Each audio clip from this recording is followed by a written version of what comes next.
de 4-5 questions et puis on viendra à la tribune et on refera circuler le micro.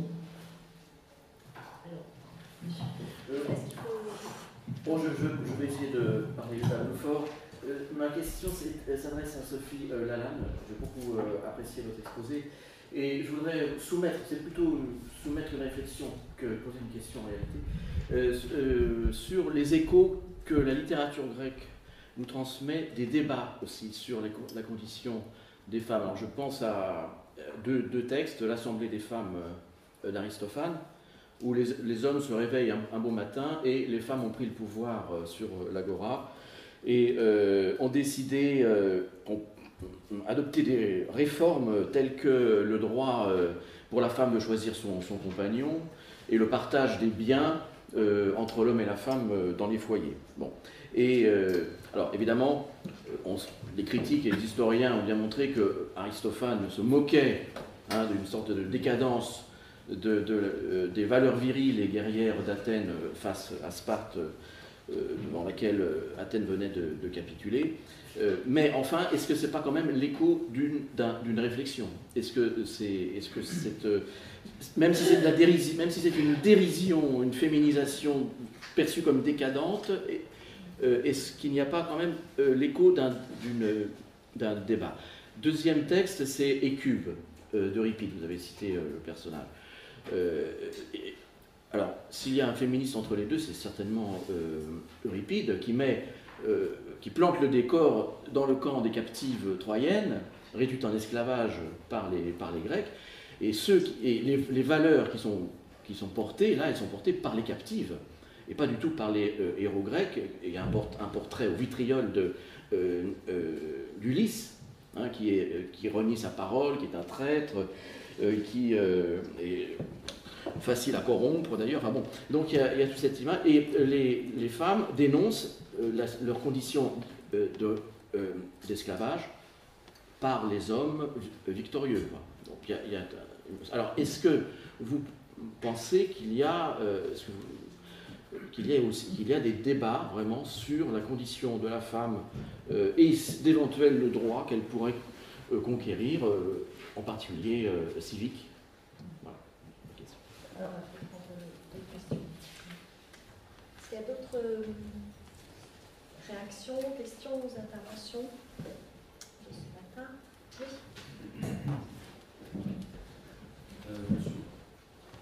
En fait, merci pour vos interventions. J'ai une question pour Caroline. Par rapport, en fait, vous avez dit que sur le catéchisme républicain, il y avait 5 femmes que vous avez répertoriées. Est-ce que vous avez analysé, est-ce qu'elles étaient plutôt dans la littérature normative ou est-ce que... Voilà. Merci. D'autres questions? Il faut le temps que tout le monde se chauffe un petit peu. Donc, j'ai donné la parole à question sur Aristophane et Euripide. Alors, Euripide, c'est un peu surprenant parce que vous savez qu'il passe comme pour un des auteurs les plus misogynes de l'Antiquité classique. Donc, le représenter en défenseur et en porte-parole des femmes, c'est un peu cocasse.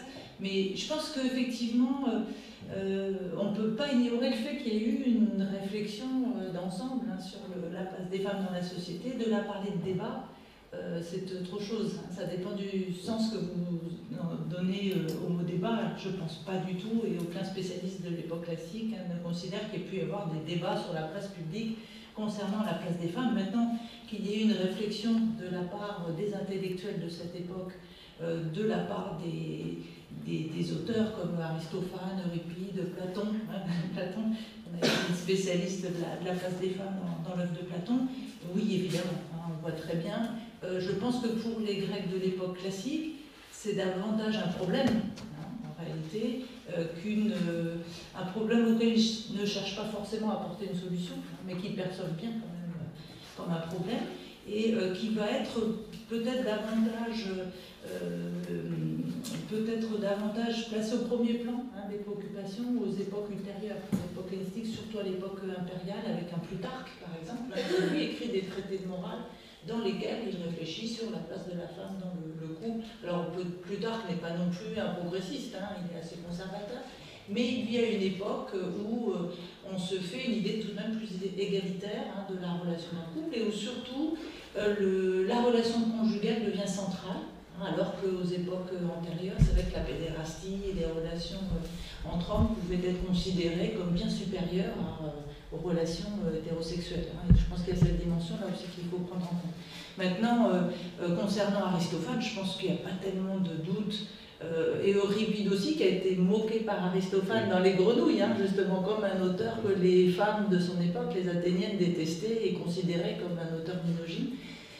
Mais chez Aristophane, donc on a bien une utopie comique, une anticité, comme vous l'avez dit, une contre-utopie, et je ne pense pas qu'à aucun moment Aristophane a eu l'intention, ou même envisagé qu'on puisse donner le pouvoir aux femmes. L'idée, c'était effectivement que cette cité, cette assemblée des femmes, c'était le monde à l'envers. On reste dans le cadre tout à fait moral et civique que j'ai décrit, et dont on a vu qu'il perdurait à travers les siècles.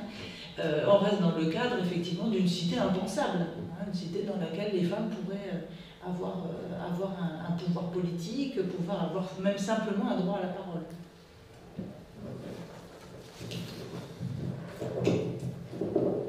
Alors, merci beaucoup pour votre question, parce que en fait, je vais oublier de le dire, je voulais en parler. Effectivement, donc parmi les 5 auteurs femmes que j'ai répertoriés, on n'a pas beaucoup d'informations biographiques sur ces auteurs femmes, si ce n'est qu'il y en a une qui se présente comme montagnarde, donc engagée auprès de la montagne, et puis une autre qui est une militante sectionnaire de la section des termes à Paris, donc qui appartient plutôt au mouvement sans culotte.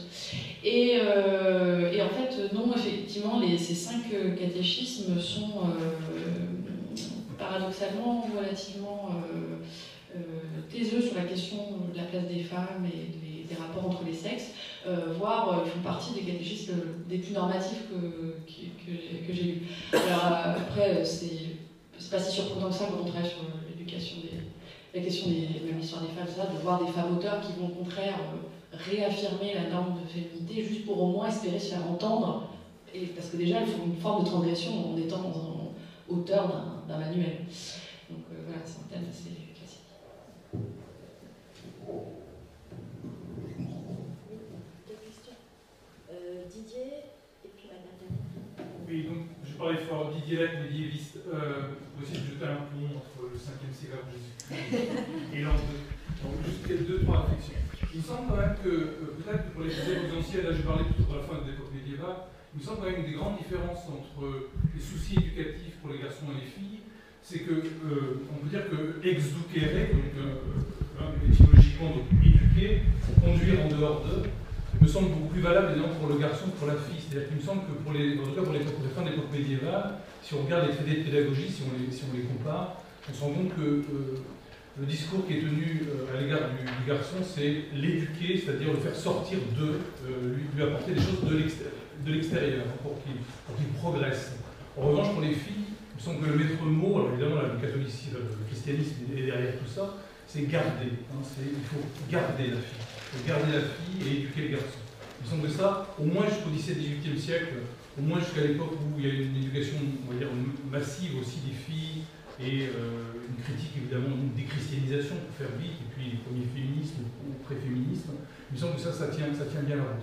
Puis d'autre part, c'est la deuxième remarque, je pense que ça permet peut-être de relever des contradictions que vous avez les uns et les autres soulevées. Il me semble que, et c'est là aussi l'intérioristique du genre, c'est-à-dire que si on promène le genre, enfin moi je m'étais amusé à mettre en synopsis les traités de pédagogie écrits pour les filles à la fin du Moyen-Âge et les traités de pédagogie écrits pour les garçons. Et on se rend compte que le genre permet justement de montrer qu'en fonction des domaines, il y a des différences. Si on prend par exemple les conseils, parce que c'est aussi des catéchismes évidemment, si on prend les conseils qui sont adressés aux chrétiens, le genre finalement n'est pas très opérant. C'est-à-dire que là, ce qui compte, c'est la relation verticale entre Dieu et le fidèle. Et le fidèle, finalement, son sexe. Donc là, on va donner des conseils pour prier, pour s'adresser à Dieu, etc., qui vont finalement être peu différenciés sur un plan sexuée. En revanche, deuxième domaine, si on prend le domaine, on va dire, de la vie familiale, la vie privée, là au contraire, le spectre du genre est très ouvert. C'est-à-dire que là, les femmes doivent vraiment se comporter comme des femmes, hein, comme des mères et des épouses, pour faire vite, et les hommes, évidemment, se comportent de manière différente. Et si on, un troisième domaine, et je finis là, le domaine politique, là au contraire, je dirais le spectre du genre se ferme sur le pôle masculin, et on demande aux femmes politiques, hein, qui exercent une régence par exemple, de se comporter comme des hommes. Hein. Et c'est aussi Christine de Pisan, à la fin du Moyen-Âge, qui dit que pour écrire, elle s'est transformée en homme. Hein, c'est un peu la même chose. Donc je pense que le genre est là très intéressant pour justement, enfin, en déplaçant le curseur, on va dire, genre, sur l'ensemble des domaines, des différents domaines des conseils pédagogiques, on peut arriver à montrer des différences importantes entre les conseils adressés aux filles et aux garçons. Voilà, c'est plus des remarques évidemment que des questions. Merci. Madame bonjour, merci beaucoup pour vos interventions. Je m'appelle Émilie Souiri, je viens de l'Université de Nice et je suis moi spécialiste des États-Unis, donc la France, bizarrement je connais assez mal. J'avais une question pour Caroline sur en fait les origines et les sources. Les fondements intellectuels des deux discours que vous avez présentés. Donc on sait bien que le discours conservateur dans les catéchismes, bon, c'est la Bible, hein, dans Timothée il me semble qu'on rappelle à la femme son devoir de pudeur et de se taire en public. Et je me demandais pour les discours qui étaient, les catéchismes qui étaient plus progressistes, plus dissonants, vous avez dit, quelles étaient les inspirations à l'époque dans le domaine anglo-saxon? En 1792, on a Mary Wollstonecraft avec A Vindication of the Rights of Women. Mais là, les manuels dont vous parlez, ils prédatent peut-être déjà même ça. De toute façon, la traduction, je pense qu'elle n'était pas arrivée. Donc je me demande qu'est-ce qui a influencé de ce côté-là en France? Alors, Fabrice. Oui, donc Fabrice Virgilie, j'ai une question pour Frédéric Moll, parce que dans votre présentation, vous semblez dire que avant la guerre, en tout cas, ça apparaît comme ça dans la présentation, avant la guerre, la crainte qui ressort le plus, c'est celle d'une virilisation des jeunes filles, et qu'après la guerre et à travers la Ligue de Montée, ça serait plutôt celle d'une démasculinisation, une dévirilisation des garçons. Donc, je voulais savoir si vous avez l'impression que ces deux angoisses, finalement, face à la coéducation, sont l'une après l'autre, ou au contraire portées par des personnes différentes, mais simultanément. Quelle est finalement l'inquiétude, enfin, comment s'articulent ces deux inquiétudes de la confusion des genres? C'est vrai que j'ai assisté sur... Oui, moi j'avais deux petites questions. Le parallèle entre la relation saphique et la relation pédérastique, savoir si dans l'historiographie c'était quelque chose quand même de nouveau que de les mettre en parallèle ou si c'est quelque chose qui a toujours été mis en parallèle. Et si, enfin voilà, en savoir un peu plus sur le fait que le thème de l'éducation mettrait peut-être l'accent sur ce parallèle, et voilà, en savoir un peu plus. Et sur l'éducation, la coéducation, je me demandais si vous aviez été marqué par des différences entre France et Suisse et Genève. C'est-à-dire que, voilà, est-ce que le calvinisme ou le débat ou le background protestant influe le débat autour de la coéducation? Et d'ailleurs, c'est plus une pratique acceptée, la coéducation. Donc, dans le débat sur le pacifisme, est-ce qu'on retrouverait...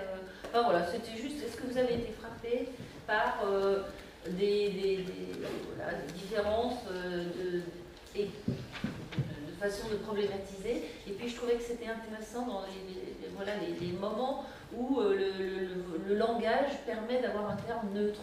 L'enfant, vous en avez peut-être aussi évoqué, et peut-être c'est une question d'ailleurs, il y a un moment où on évoque une citoyenneté sans forcément la situer dans ces catéchismes, comme tu expliquais Didier, qu'il y a un moment où on s'adresse à une personne humaine sans forcément la sexuer, et dans les trois communications on se demande l'importance de ça, peut-être aussi autour de la thématique du genre et de l'éducation.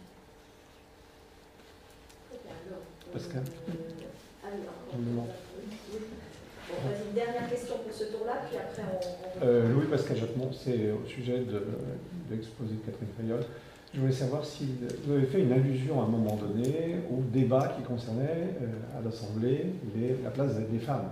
Est-ce qu'il y a une articulation systématique entre ce qui concerne notamment les problématiques posées par les catéchismes et les débats autour des droits et des devoirs des femmes à la Convention en particulier, et puis sous le directoire de la même manière, ou bien c'est donc est-ce qu'il y a un schéma qui considère femmes et enfants comme allant ensemble systématiquement, donc ayant le même repère qui est intrinsèquement d'une famille constituée. Alors, je vous donne la parole. Pour répondre à la première question, féminisation, virilisation, quels sont les risques? Alors, il y a pas de... Effectivement, j'ai insisté sur les risques de virilisation du point de vue des catholiques intransigeants. Étrangement, ils insistent beaucoup là-dessus parce que, évidemment, ce que je crois qu'ils craignent le plus, c'est l'émancipation des femmes. Donc, d'une certaine manière, ils n'envisagent même pas. Enfin, dans les textes que j'ai travaillés, j'ai vu que c'était tout à fait secondaire. Par contre, au Congrès de Lille, les syndicalistes conservateurs craignent la féminisation, effectivement, des garçons. Alors, c'est pas du tout chronologique. Si j'ai insisté après la Première Guerre sur une crainte, effectivement, de voir les garçons démobilisés dans leur vertu belliciste, c'est parce que c'est dit explicitement. Mais je crois que les deux problèmes existent avant et après la guerre. Il faudrait rentrer dans le détail, c'est un peu difficile de répondre. Concernant, évidemment, j'ai oublié de dire à un moment donné, j'avais prévu de dire que la coéducation évidemment est athéiste dans beaucoup de pays protestants, en premier lieu les États-Unis, la Suisse aussi la pratique. Et je n'ai pas étudié les débats sur la coéducation qui ont pu avoir lieu en Suisse, je ne les ai étudiés qu'en France. Donc je n'ai pas travaillé beaucoup là-dessus, je vois qu'il y a parfois des discussions, mais je ne les ai pas étudiées. Voilà.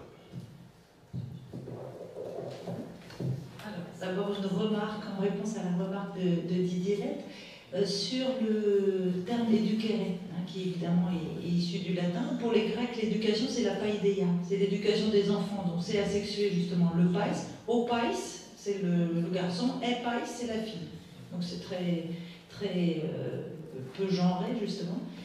Mais en tout cas, une chose qui est sûre, c'est que l'idée, c'est bien effectivement de faire sortir l'enfant de quelque chose, de le faire sortir de la sauvagerie. Et ces images-là, on les trouve beaucoup à l'époque archaïque, notamment dans l'éducation des filles, dans les poèmes d'Alcman, où il est question, ça Claude Cahlam l'a bien montré, de faire sortir les filles de leur nature sauvage, mais l'idée est la même pour les garçons, de les dompter. Les jeunes filles sont des cavales qu'il faut dompter, on les dompte par le mariage. L'autre réponse que je voulais faire, c'était à la question de Florence Rochefort, sur le saphisme, qui effectivement a bien été étudié dans sa dimension pédagogique, pour l'époque archaïque, mise en parallèle avec la relation pédérastique, notamment par Sandra Bourringer, dans sa thèse sur l'homosexualité féminine.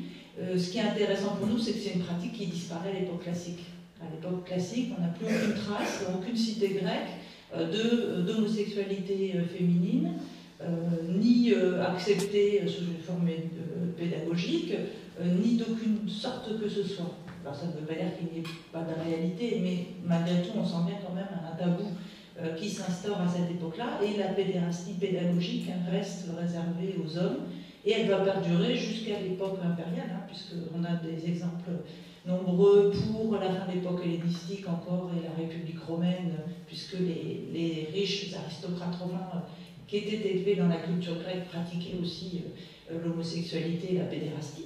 De nombreuses occurrences, par exemple pour Jules César, qui était l'amant du roi de Bithynie.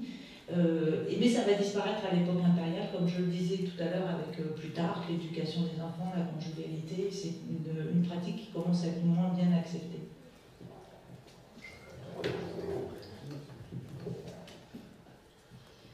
Alors, merci pour ces questions. Pour la question du fondement des théoriques, des discours cités, notamment ces deux courants, on va dire, l'un est très majoritaire et l'autre beaucoup plus minoritaire. Pour ce qui est du discours plutôt normatif majoritaire, La référence est évidemment explicitement pas trop la Bible pendant la Révolution française, et volonté pour un certain nombre de révolutionnaires de rompre avec cet héritage. Enfin, du moins officiellement, explicitement. Mais après, on peut s'intéresser au transfert de sacralité potentiellement. Mais c'est bien sûr souvent Rousseau qui est la référence pour penser ce discours normatif, et notamment en fait la justification de la différence des sexes par la loi des natures, qui est complètement qui vient rompre aussi avec un certain d'autres périodes antécédentes. Pour ce qui est du discours un peu plus, pour ce que je disais, un peu plus dissonant, alors je pense qu'il faut le remettre en perspective avec l'émergence justement à partir du début de la Révolution d'un courant de pensée qui est très minoritaire, mais qui va essayer de penser justement l'éducation comme un moyen pour construire l'égalité entre les sexes.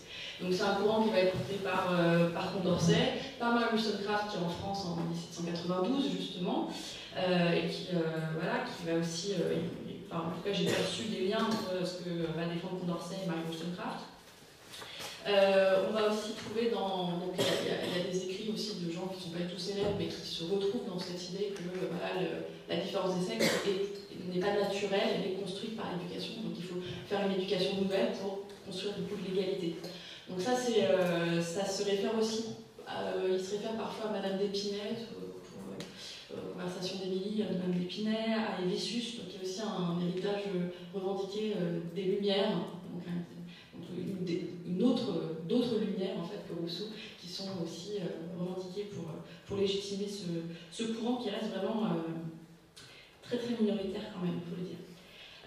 Pour ce qui est de la question citoyenneté et neutralité, en fait justement les catéchismes, alors, souvent dans leur titre ils disent que ça s'adresse aux deux sexes, et puis ensuite il y a de nombreux passages où c'est conjugué au masculin. Avec toujours cette ambiguïté, est-ce qu'on parle, les femmes sont-elles incluses dedans ou pas? Justement, je vous ai cité, parce que c'est intéressant, ce catéchisme où justement l'enfant pose la question, mais en fait, vous parlez des hommes, quand vous parlez des hommes, génériquement, des hommes et des femmes. Donc là, il y avait une opération justement de dévoilement justement de ce masque d'universalité qui tend à invisibiliser les femmes et potentiellement aussi à construire une citoyenneté qui se dit au neutre, mais qui est en réalité masculine. Donc il y a quelques petits moyens de percevoir cette critique de la neutralité, mais ça reste aussi très petit. Et pour ce qui est de... Alors la question sur en fait c'est sur l'articulation des droits, des débats sur les droits des femmes et les catéchismes. Les catéchismes reflètent l'évolution de ces débats. Alors, sur les débats qui a pu avoir lieu donc, à l'occasion du décret à marge, j'ai cité d'octobre 1793, donc avec la fermeture des clubs politiques féminins, j'ai pas vu de référence directe, par exemple, à ces débats dans les catéchismes. Ce qui est sûr, c'est que par contre, toutes les références à l'égalité conjugale, ça s'inscrit véritablement, là c'est aussi dans les grands débats qui ont stimulé la question du divorce. Donc ça, la question du divorce a été débattue dès le début de la Révolution française, ça a été un droit qui a été revendiqué par des femmes et par des hommes aussi. Et au moment de 92, au moment où il y a l'égalité civile qui est proclamée, et donc cette idée qu'il faut refonder la famille de manière plus égalitaire, là ça va vraiment faire une ouverture. Et il va y avoir des positions beaucoup plus dissonantes qui vont se multiplier dans ce contexte fin 92, début 93. Donc il y a ce moment d'ouverture, et là il est vraiment perceptible dans les manuels directement en fait. C'est pour ça que par la suite on ne retrouve plus cette thématique de la relation conjugale égalitaire sur le territoire, où on commence petit à petit à restreindre les droits au divorce, où on commence aussi une nouvelle fois à repenser la famille, non plus comme un miroir de la République, c'est-à-dire un miroir du contrat républicain, c'est un contrat d'égalité et de liberté, mais une unité hiérarchique. Donc là, il y a vraiment un impact sur cette itération pédagogique de ces débats. Voilà. On a le temps de faire un troisième petit tour de questions si voilà, il y a des remarques ou des demandes. Oui. On pourrait peut-être demander à Frédéric Blanc d'aller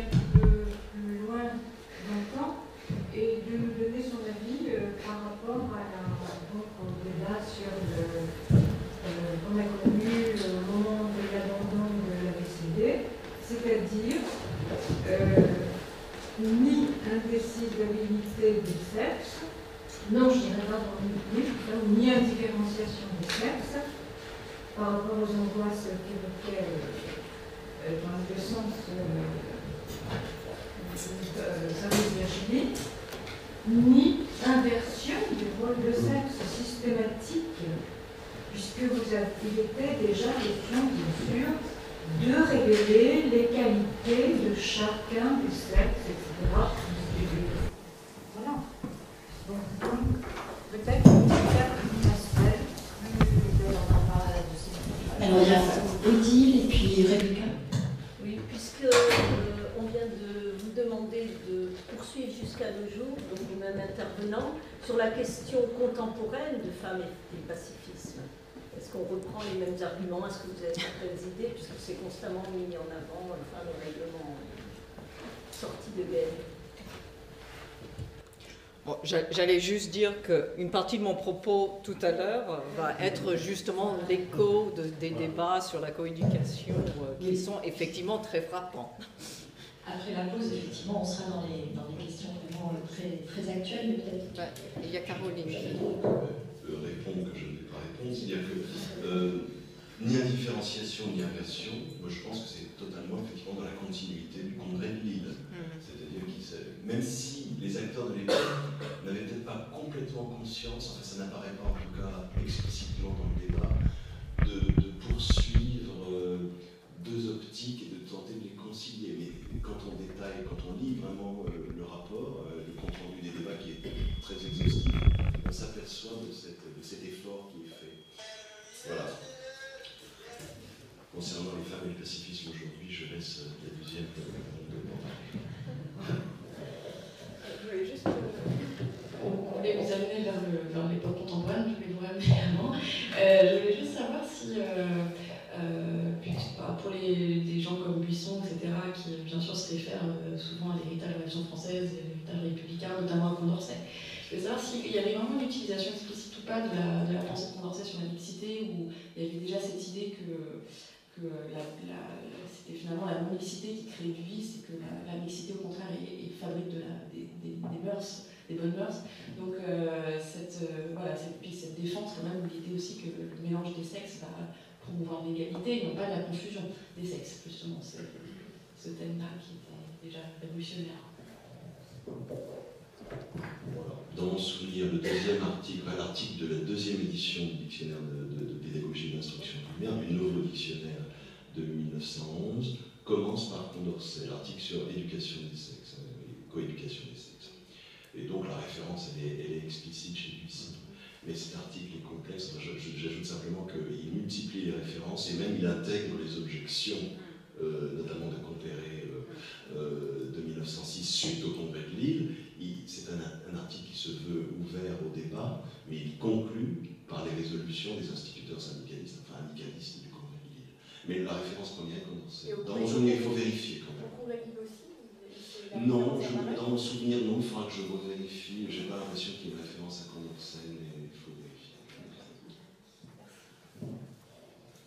Bon, donc je vous propose un petit quart d'heure de pause, puis de toute façon on pourra reprendre ces questions-là. Je remercie beaucoup les trois intervenants et intervenantes.